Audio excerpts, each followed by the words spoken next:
इरशाद बारी कुदरत है कि अल्लाह का दीन दीन इस्लाम हर वो दीन के जो दीन इलाही होता है उसके कुछ उसूल होते हैं और कुछ उसके फरू होते हैं। उसूल दीन हकीकत में दीन की बुनियाद होती है और फरूए दीन उन्हीं उसूल दीन पर ही उस्तवार होते हैं। बस अगर एक शख्स का अकीदा दुरुस्त होगा तो उसका अमल भी सही होगा और अगर एक शख्स का अकीदा दुरुस्त ना हो तो उसका अमल भी काबिल कबूल नहीं।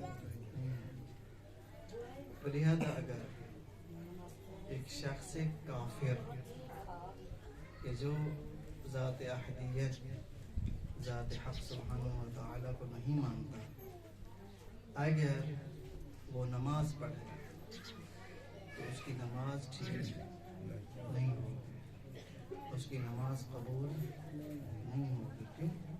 क्योंकि वो उसूल दीन को नहीं मानता, वो तौहीद का इकरार नहीं करता, वो अदालत परवरदिगार का इकरार नहीं करता, वो नबूवत और मआद को नहीं मानता।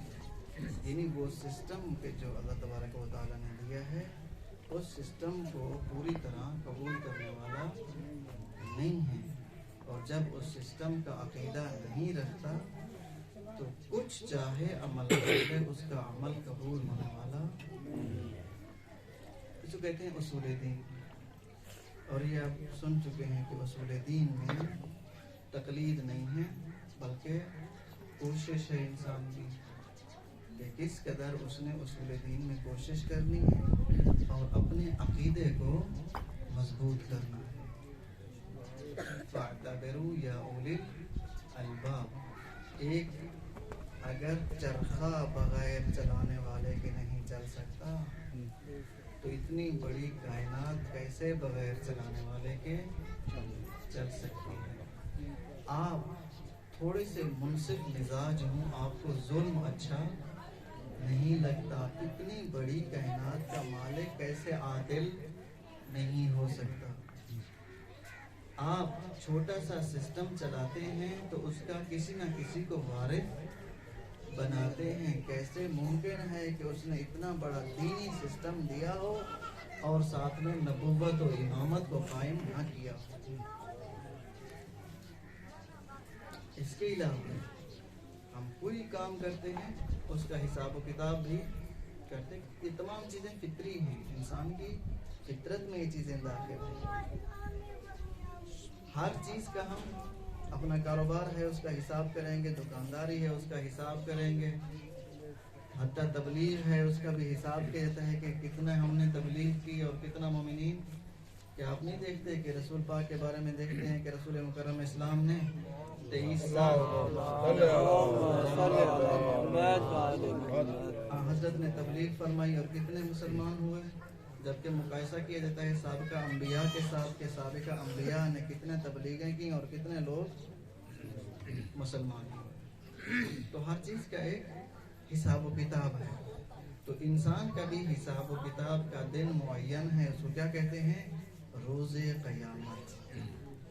चूँकि रोज़े क़यामत है जो हमें, अब इंसान तौहीद में कमज़ोर हो, अल्लाह की अदालत में भी कमज़ोर अक़ीदा रखता हो, नबुव्वत और इमामत को भी सही तरह से मानने वाला ना हो, लेकिन आपको ऐसा बंदा नहीं मिलेगा मोमिन हो, कलिमा गो हो, मगर क़यामत का इनकार करने वाला हो। और यही अक़ीदा क़यामत है जो इंसान को ठहराता है कि ठहर जाओ, इस पर गौर व फिक्र करो। जिस अमल को अंजाम देने जा रहे हो उन्हें इस अमल के बारे में जवाबदेह होना है। पहले इसके बारे में सोच लीजिए कि जो अमल करने जा रहे हो इसका जवाब दे पाओगे या। इसको कहते हैं अक़ीदा मआद, अक़ीदा क़यामत। तो अक़ीदा क़यामत इंसान के ज़हन को टकराता है, जिसकी वजह से इंसान का अक़ीदा तौहीद भी दुरुस्त हो सकता है, इंसान का अक़ीदा अदालत परवरदिगार भी दुरुस्त हो सकता है, और अक़ीदा इमामत और दीगर तमाम अक़ायद इंसान के दुरुस्त हो सकते हैं इसी एक अक़ीदे की वजह से। क्यों? क्योंकि आप एक रास्ता चल रहे हो और आपको मालूम हो जाए कि ये रास्ता ख़तरनाक है, तो आप रास्ता, यहाँ हुक्म अक़ल आ जाता है कि रास्ता चेंज कर दें या अपना सफ़र रोक दें। क्यों? क्योंकि अगर आप इस खतरे से दो चार हो गए तो इस नुकसान को कोई जुबरान करने वाला नहीं है। तो इंसान के माइंड में, इंसान के जहन में ये अक़ीदा तो मौजूद है ना, जिसको कहा जाता है अक़ीदा क़यामत।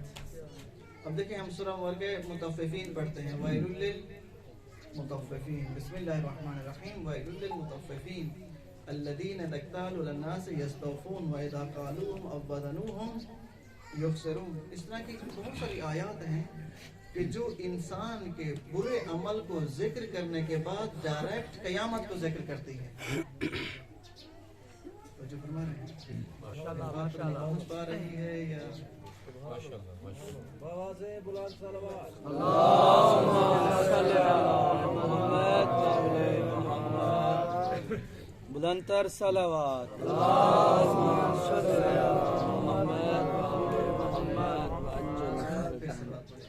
अल्लाहुम्मा सल्ली अला मुहम्मद व अली मुहम्मद। हम अपनी रोजमर्रा जिंदगी में कोई बंदा आपके पैसे खा जाए, उसे क्या कहते हैं? यार आपने मरना नहीं है। कोई बंदा आपके साथ जुल्म करे, उसे क्या कहते हैं? यार कब्र नहीं आना।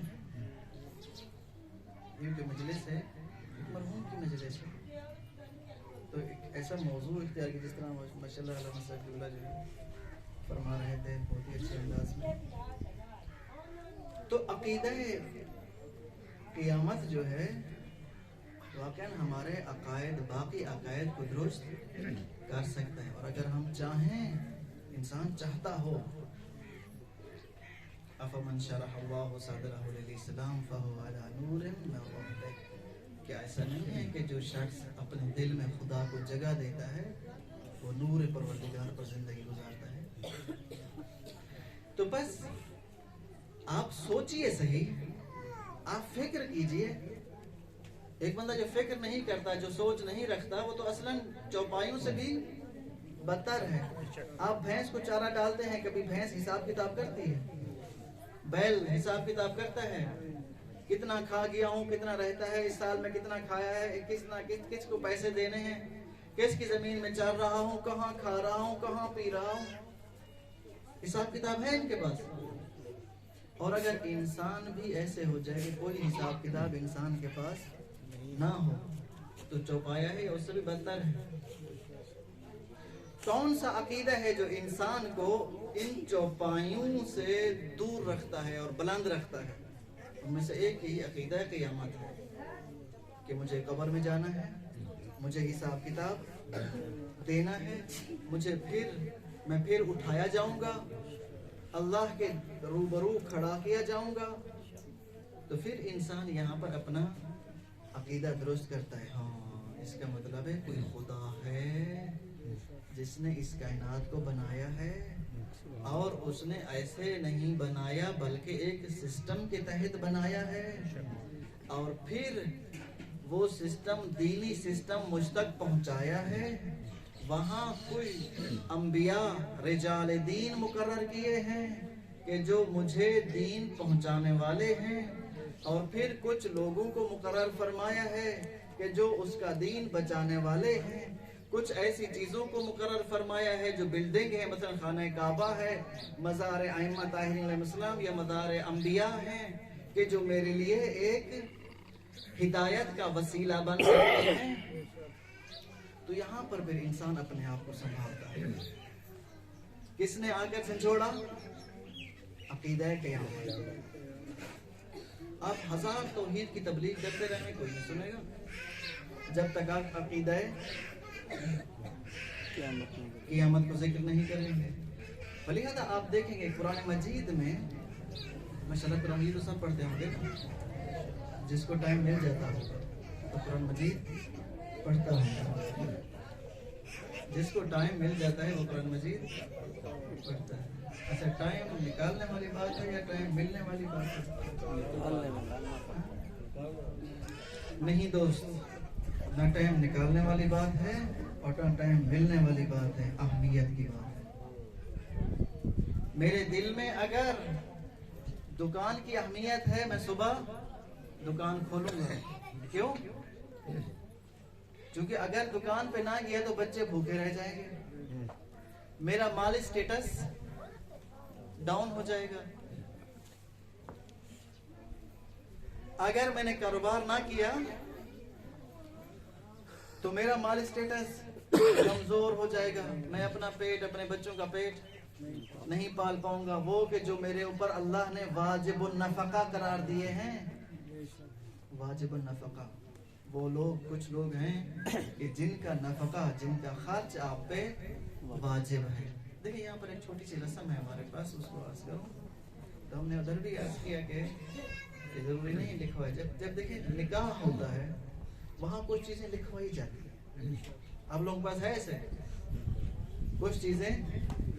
बच्ची के लिए मकान लिखवाया जाता है, ऐसे है।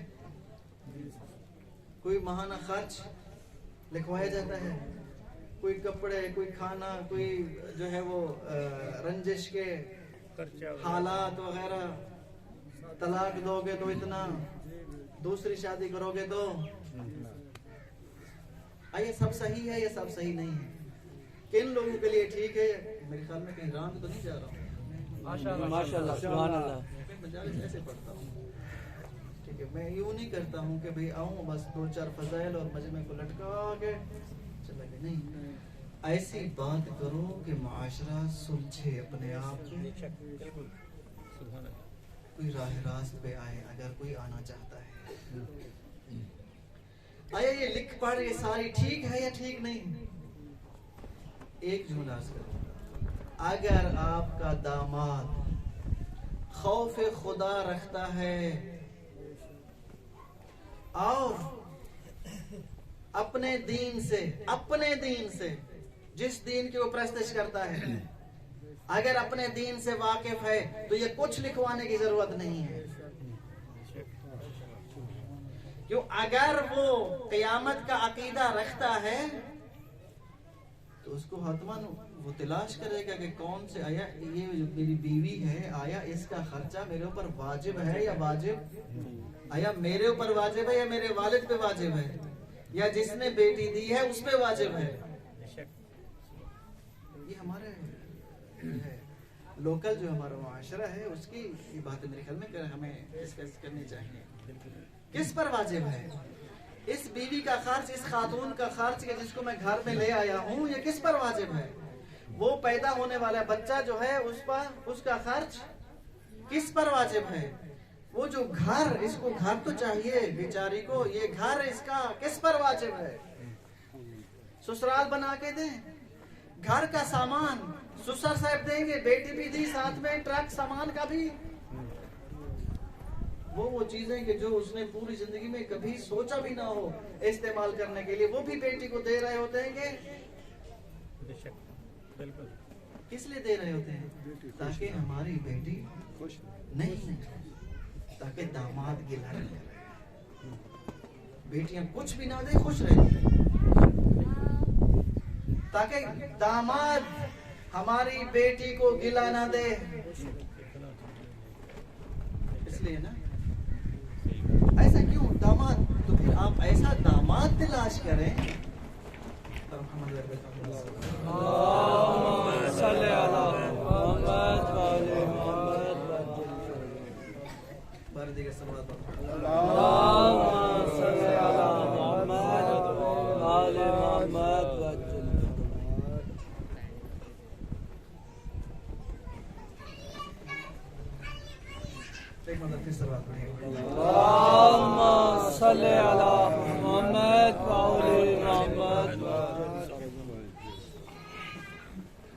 तो मेरे ख्याल में अगर हमारा दामाद अहले दीन हो, अल्लाह का खौफ रखता हो, उसको यकीन हो कि मुझे कब्र भी आनी है और बाद में उठाया भी जाऊंगा, और ये जो सामान मेरी दुल्हन लेकर आ रही है इसका हिसाब भी मैं दूंगा, तो वो कभी अपने ससुर से नहीं लेगा कुछ। क्यों? क्योंकि जिससे आप देखें, एक बंदे को कुछ सरमाया दे दें,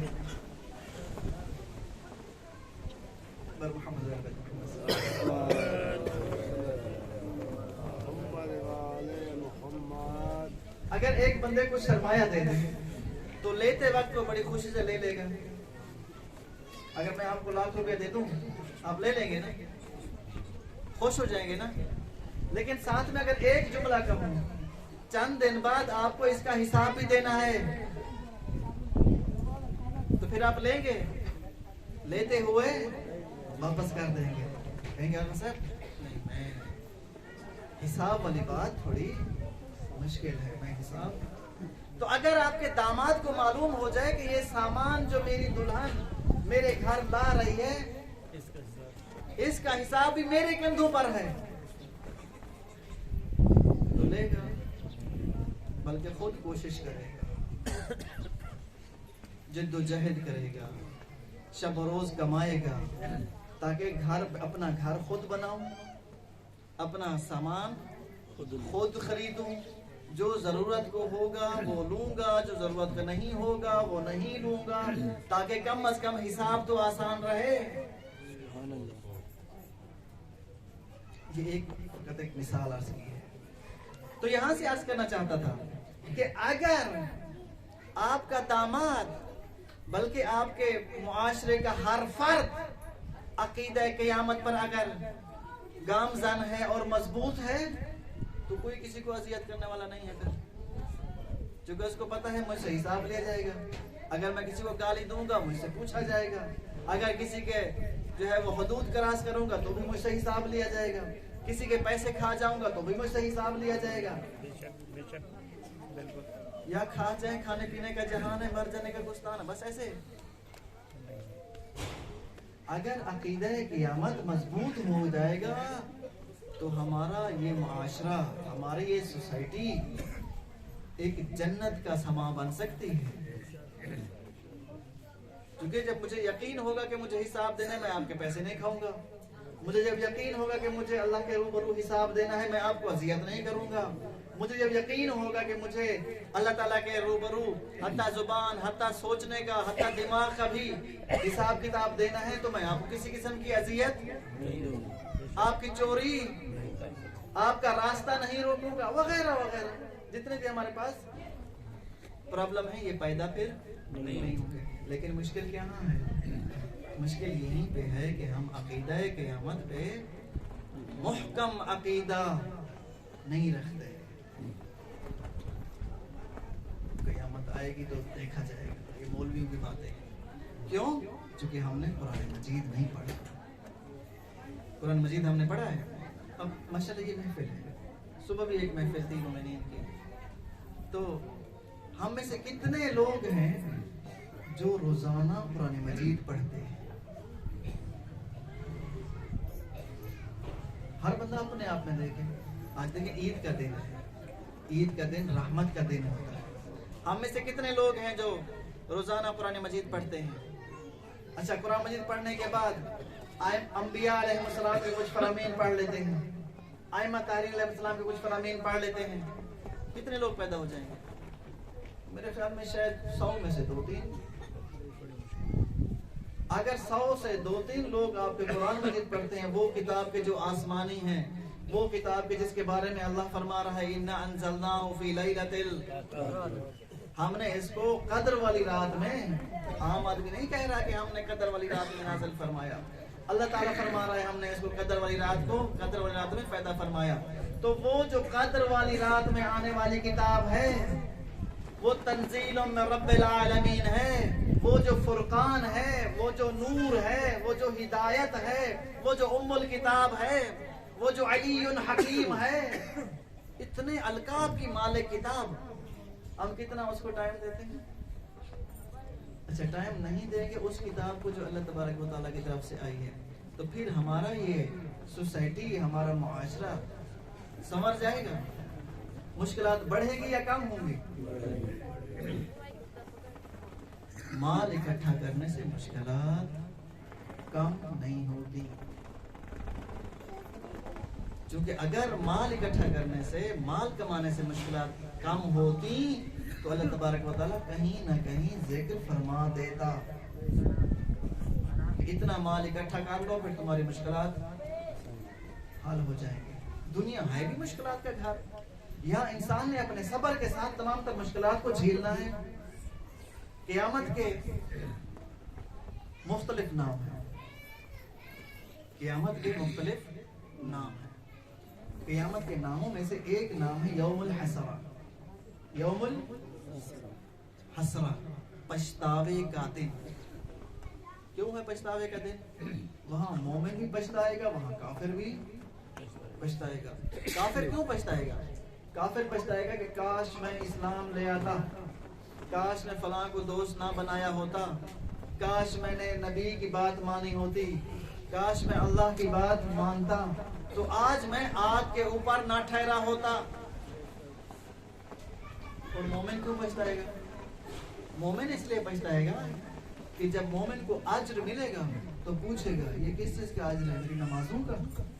जवाब मिलेगा नहीं। मेरे रोजों का? जवाब मिलेगा नहीं। ये मेरी किन नहीं क्यों का? ये अज्र है।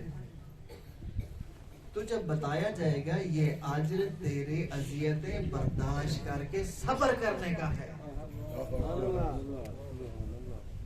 तो वहां पर मोमिन एक मर्तबा पछताएगा, आए काश मुझे टुकड़े टुकड़े कर दिया होता, मुझे इतना अजियतें देते कि मुझे इरबन इरबा टुकड़े टुकड़े कर देते, काश मुझे इतना अजियतें देते, मेरा सारा माल छीन लेते। फिर अपनी दुआओं का, वो दुआएं के जो कबूल नहीं हुई होंगी, देखेगा ये अज्र कैसे क्या? ये तेरी वो दुआएं हैं जो हमने महफूज कर ली थी, दुनिया में कबूल नहीं हुई थी, आखिरत के लिए हमने इनको जखीरा कर लिया था।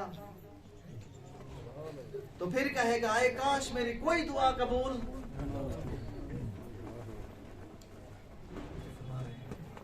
इन्नल इंसान लफी, कहीं राजी होने वाला नहीं है। तो हमारे लिए जरूरी है कि हम अपना अकीदा क़यामत दुरुस्त करें। जब अकीदा क़यामत हमारा मजबूत हो जाएगा तो फिर हमारा अकीदा तौहीद भी दुरुस्त हो जाएगा। क्यों? हम फिर तलाश करेंगे कि वो खुदा के जिसके रूबरू ठहरना है, वो एक होगा कई होंगे? वो खुदा जिसके रूबरू हिसाबात देने हैं, जिंदगी का सारा कुछ बताना है, मैंने रातें कहाँ, दिन कहाँ, अमल कहाँ, माल कहाँ, औलाद कहाँ, सब कुछ कहाँ खर्च किया, जिसके रूबरू ये सारा हिसाब देना है, वो एक है या कई? तो फिर यहां से इंसान अपना अकीदा तौहीद दुरुस्त करेगा। अच्छा, वो एक खुदा है जिसके सामने मुझे खड़ा होना है, तो इसका मतलब है मुझे उधर की बजाय इधर ही आज से अकीदा तौहीद मजबूत कर लेना चाहिए। किसने अकीदा तौहीद सीधा कराया?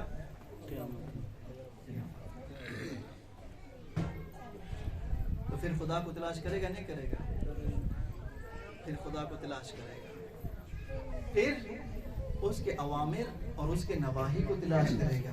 अच्छा, खुदा है, अच्छा वो है भी एक, तो कुछ चीजों पे राजी होता होगा और कुछ चीजों पे, तो फिर तलाश करेगा वो राजी करने वाली चीजें कौन सी हैं खुदा को, और नाराज करने वाली चीजें। वो जो राजी करने वाली चीजें होंगी फिर उन पे अमल करेगा, और जो नाराजगी का सबब होंगी उनसे इज्तनाब करेगा। फिर जब मालूम हो जाएगा कि नमाज से खुदा राजी होता है, नमाज से अजाब दूर होता है, नमाज के साथ हिसाब किताब आसान होता है, तो फिर नमाज पढ़ेगा या नहीं पढ़ेगा? हाँ जी, पढ़ेगा नमाज, इंशाल्लाह पढ़ेगा। तो जो लोग नमाज नहीं पढ़ते हैं, इसका मतलब है उनका फिर अकीदा क़यामत मजबूत। बात ठीक है? जहाँ तक हम सीधे सही चलते जाएं स्ट्रीट, तो आप कहते हैं हमारे साथ चलते हैं, और जहाँ हम रॉन्ग रूट चले जाएं तो आप हक रखते हैं कि अगर सर आप एक सवाल पढ़िए मोहम्मद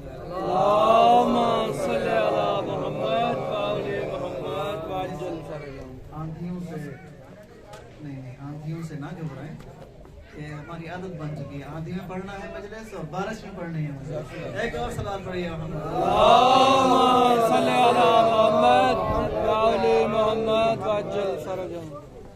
तो अकीदा क़यामत है, तो मेरे ख्याल में सबसे पहले हमें अकीदा क़यामत को मजबूत कर लेना चाहिए, ताकि हमारी तौहीद दुरुस्त हो, हमारी नमाज दुरुस्त हो। वो खुदा के जिसने नमाज भेजी है वो कैसी नमाज है,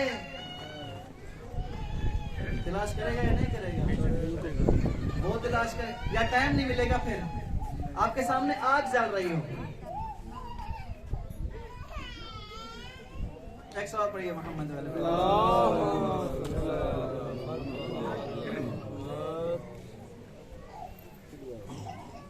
मोहम्मद वाले बैत मोहम्मद सल्लल्लाहु अलैहि वसल्लम। एक और सवाल पढ़िए मोहम्मद वाले।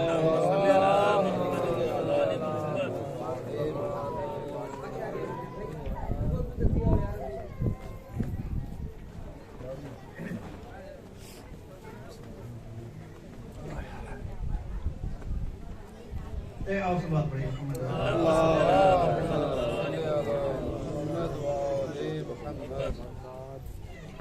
हमारे सामने आग जल रही हो और हमें यकीन हो कि ये जंजीर डालकर हमें आग में घसीट लेंगे, तो हम कोशिश करेंगे या नहीं करेंगे कि कोई ऐसा अमल करें कि इस आग से बच जाए? तो मालूम है कि जहन्नम तो हमारे सामने है। हम नमाज ऐसी पढ़ें कि जो नमाज हमें उस आग से बचा ले।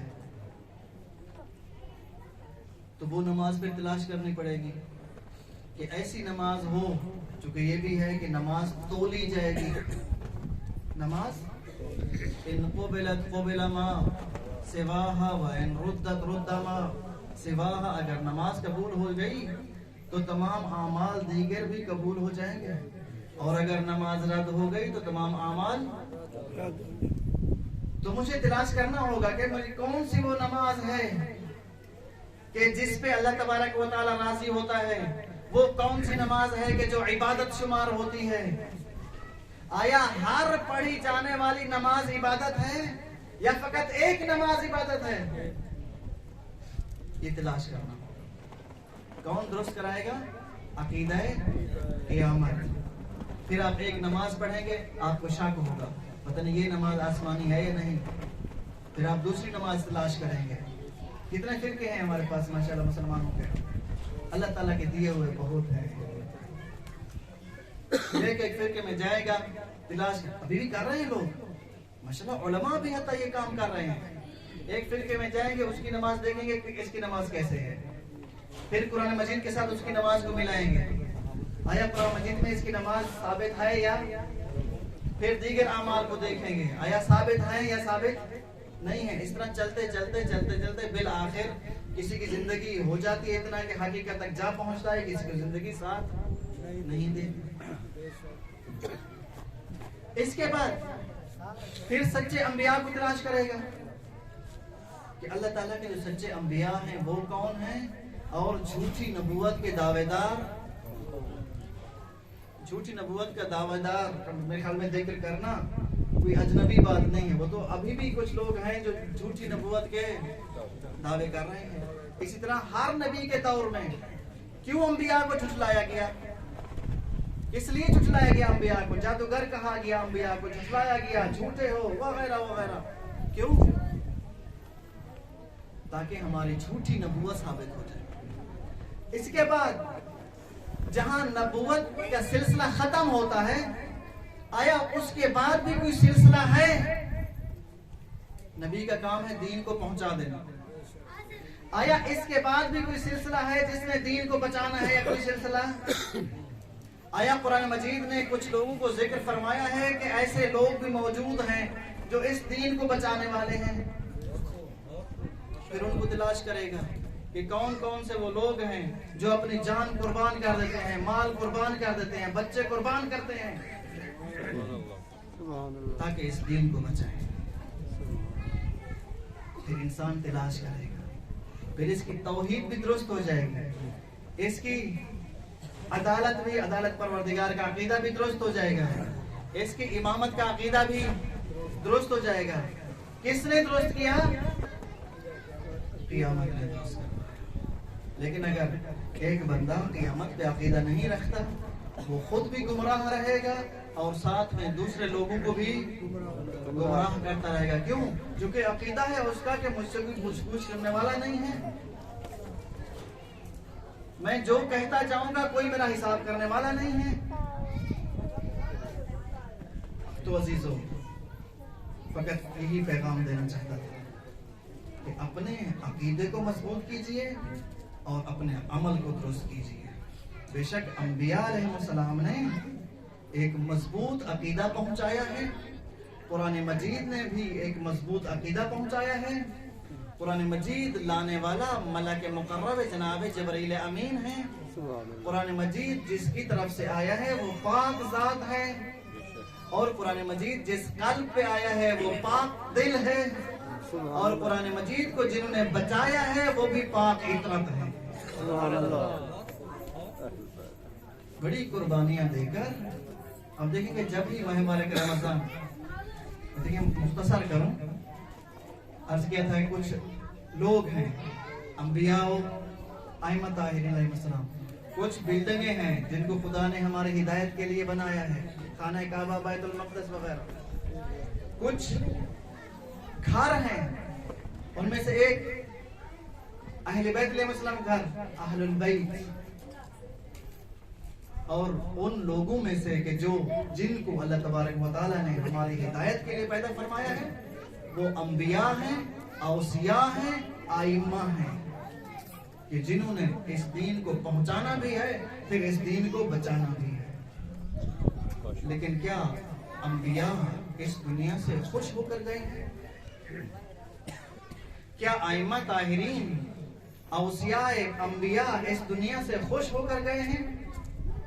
आप साबिका अंबिया की हिस्ट्री पढ़िए, आप हमारे रसूल खातमुल मुरसलीन सल्लल्लाहु अलैहि वसल्लम की भी हिस्ट्री पढ़िए, और इसके बाद रसूलुल्लाह के औसिया की भी तारीख पढ़िए। अब देखिए, जब माह मुबारक रमजान आता है, रमजान मुबारक भी उन निशानियों में से एक निशानी है जो इंसान को हिदायत पे लाता है। माह मुबारक रमजान ये जो आज खत्म हो गया, रहमतें बरकतें लेकर आया था, और वो सब को लेकर जहन्नम का दरवाजा बंद था, जन्नत का दरवाजा खुला था, लेकिन वो भी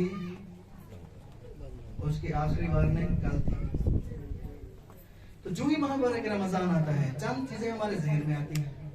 एक तो शब क़द्र है, नुज़ूल कुरान, और एक रसूल मुकर्रम इस्लाम सल्लल्लाहु अलैहि वसल्लम ने खुतबा दिया रमजान मुबारक से चंद दिन पहले, जिसको कहते हैं खुतबा शाबानिया, जिसमें हजरत ने इसको जिक्र किया है तमाम तर चीजों को। अय्युहन्नास क़द अक़बल इलैकुम शहरुल्लाह शहरुल मग़फ़िरह, लोगों अल्लाह का महीना आ रहा है, मग़फ़िरत का महीना है, रहमत का महीना है, इसमें तुम्हारे रोजे सवाब के हामिल होंगे। तुम्हारा रोजेदार सो जाएगा तो भी सवाब मिलेगा, रोजेदार सांस लेगा तो भी उसका सवाब लिखा जाएगा, शैतान बांध दिया जाएगा, जहन्नम के दरवाजे बंद कर दिए जाएंगे आखिर तक। और जब रसूल मुकर्रम इस्लाम ने यह खुतबा खत्म फरमाया तो अमीर अल-मोमिनीन अली इब्न अबी तालिब अलैहिस्सलाम उठ खड़े हुए, और मौला ने पूछा, या रसूल अल्लाह मल अफदल अमाल फी हादा शहर, कौन सा अफदल अमल है इस महीने? इस महीने में कोई अफजल अमल है जिसको हम अंजाम दें? रसूल मुकर्रम इस्लाम ने जवाब दिया, फरमाया, नअम अल-वरा अन महरिमिल्लाह, अल्लाह के हराम करदा कामों से अपने आप को बचाना इस महीने का अफजल तरीन अमल है। तुम बका रसूल, फिर रसूल पाक ने शदीद गिरिया फरमाया, हजरत शदीद रोए, खातमुल मुरसलीन की आंखों से आंसू बहने लगे। खातमुल मुरसलीन, अल्लाह ताला की रहमत, क्यों गिरिया फरमा रहे हैं? फरमाया, या अली, यही माह मुबारक रमजान होगा और इसकी लयाली कद्र होंगी, लैलतुल कद्र की रातें होंगी, और आप इबादत में मसरूफ होंगे कि एक शकी आएगा, एक बदबख्त आएगा जो आपके सर में तलवार मारेगा। रसूल मुकर्रम इस्लाम मौला अली अलैहिस्सलाम को खबर दे रहे हैं तकरीबन 30 साल पहले कि या अली, यही माह मुबारक रमजान होगा, इसकी शब कद्र होगी और आप इबादत में मसरूफ होंगे। एक बदबख्त आएगा, आपके सर मुबारक में तलवार मारेगा, आपका सर जख्मी हो जाएगा और आपके सर के खून से आपकी ये दाढ़ी रंगीन हो जाएगी। बस अजीजों, आ गया वो महीना कि जिसकी रसूल मुकर्रम सलाम खबर देकर गए थे। अभी देखिए, चंद दिन ही गुजरे हैं अमीर मोमिनीन की शहादत। एक जगह जहाँ कोई बंदा मौत हो जाता है, कितने दिन उसका सोग उसी जगह पे रहता है। अली मौला के घर में क्या सिचुएशन होगी, क्या हालत होगी? रसूल मुकर्रम इस्लाम किन हालात में गुजर रहे होंगे? क्या रसूल पाक दुखी नहीं होंगे अली मौला की शहादत पर? कि खुद फरमा रहे हैं। तो अजीजों, आ गया माह मुबारक रमजान, आ गई शब क़द्र और आ गए मौला अली इबादत के मुसल्ले पे। आसमान पे देखते हैं, फरमाते हैं वल्लाहि मा कुज़िबतु, ये वही रात है जिसका मेरे साथ वादा किया गया। ये वही रात है कि जिसकी मुझे बशारत दी गई थी। कुछ ही घड़ी बाद मैं अपने रब परवरदिगार से जा मिलूंगा। और आज की वही शब है जिस शब मुझे एक अशकल अशकिया मुझे शहीद करेगा। तो अजीजों, आए मुसल्ले पर, नमाज शुरू की। नमाज अली अमीर अल मोमिनीन, इश्क है मौला को अल्लाह के साथ, इश्क है मौला को नमाज के साथ। आकर नमाज शुरू करते हैं, सजदे की सजदे में होते हैं, सजदे से जो ही उठ कर बैठते हैं, इस मलऊन ने तलवार मारी मेरे मौला को सर मुबारक में, और अली अमीर अल मोमिनीन मुंह के बल जमीन पे गिर गए। एक सलाम रवाना कीजिए नजफ की जानिब। अस्सलामु अलैका या अमीर अल मोमिनीन, अस्सलामु अलैका या अली इब्न अबी तालिब। मौला हमारा सलाम कबूल कीजिए। मौला आज ईद का दिन है मगर हम आपकी शहादत को नहीं भूले। मैंने रवायत में पढ़ा है, जो ही मेरे मौला को ज़ुर्बत लगी, अली अमीर अल मोमिनीन मुसल्ले पे गिर गए। वहाँ कोई बंदा मौजूद नहीं था जो अमीर अल मोमिनीन को संभालता। मैं कहता रहता हूँ कि ये वो वक्त था कि जो वक्त करबला याद दिलाता है। या अली, जब आपको ज़रब लगी, आप मुसल्ले पे गिर गए, आपको उठाने वाला कोई नहीं था। मौला आप आइए, करबला में हुसैन को खंजर लग रहे हैं, तीर लग रहे हैं, घोड़े से गिर रहे हैं, कोई बचाने वाला नहीं। वसयअलमुल लज़ीना ज़लमू अय्युल क़लबैन यन्क़लिबून। अल्लाहुम्मा इन्ना नस्अलुका बिहक़्क़ि मुहम्मदिन व अली वल फ़ातिमा वल हसन वल हुसैन